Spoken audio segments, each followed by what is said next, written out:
This is Attorney Marjorie Brunelli, and today I'm going to do the last video of the series about construction liens, and I want to focus today on tips for the property owner and what to do in order to avoid having an issue with a construction lien. I want to start with the deadline to enforce a lien. So I mentioned in the prior video that once that lien is recorded, it's valid for a whole year. But there are two things the property owner can do in order to shorten that amount of time significantly. So if the property owner files a notice of contest of lien, that's going to shorten the period from a whole year to 60 days. And if the property owner files a lawsuit, then it's going to shorten the period to 20 days. So, no, obviously it's not as simple as that. I recommend you speak to an attorney, but that's definitely possible, and those are the two possibilities. Now, let's go through a list of tips that I wrote for property owners in order to protect themselves and protect their property and avoid any sort of issues with mechanical liens, construction liens, as they're referred to these days. So one way that a property owner can avoid construction liens is through a bond. So you can secure a bond payment in anticipation of the construction project. So how does that work? The bond works as a security for the payment of the lienor instead of your property. So when the project has a bond in place, the lienor, which is either the contractor, general contractor, supplier, architect, engineer, whoever it is, they're gonna go and place a claim against the bond for the value of the work and or materials provided to improve the property instead of a claim against the property itself when the project is not bonded.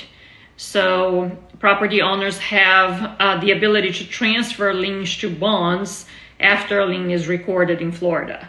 So that's very important. It's definitely a great way to avoid your property, being liened by someone doing work, either providing materials, labor, or work on your property.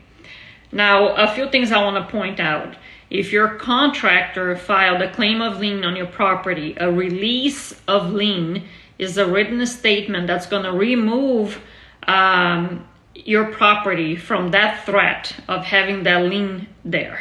So before you make any payments whatsoever, it's very important that you receive a waiver, either from a supplier or subcontractors, covering all the materials used as well as the work performed on the property. Because sometimes people think, oh, I have a general contractor, that's the only person that I need to talk to and resolve all my issues. That's not true. You have to make sure that everybody working under that general contractor has also been paid, otherwise you're going to continue having problems. So if your contract, another thing, if your contract calls for partial payments before the work is completed, you can get a partial release of lien covering all the workers and materials up to that point. So another thing that's very important, every time a certain portion of that contract is completed, make sure you get a release for that portion that was completed once, payment is made, of course. It's very important that you speak to an attorney so that you can understand how this is done and make sure it's written in the correct way. It's a legal document, so it has to be prepared in the right way to avoid issues.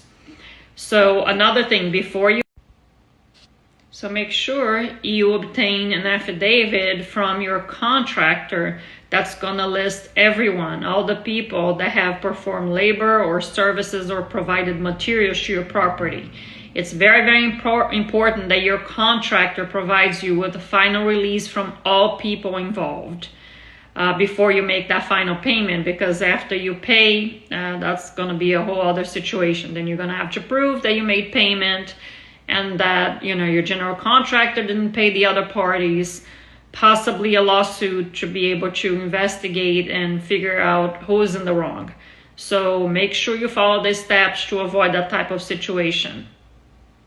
You also must file a notice of commencement before beginning any kind of project as construction on your property. So either a remodeling project or a construction project, make sure you filed a notice of commencement. You can find this form anywhere, local authorities, probably Google.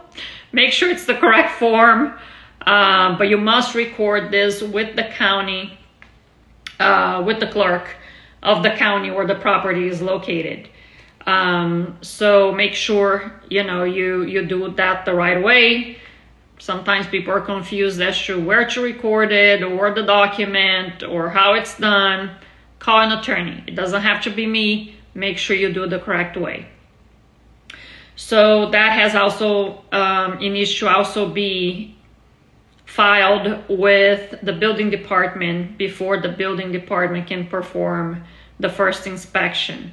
So if you're having work done that requires permits, that can be an issue. So make sure you have that done the proper way as well.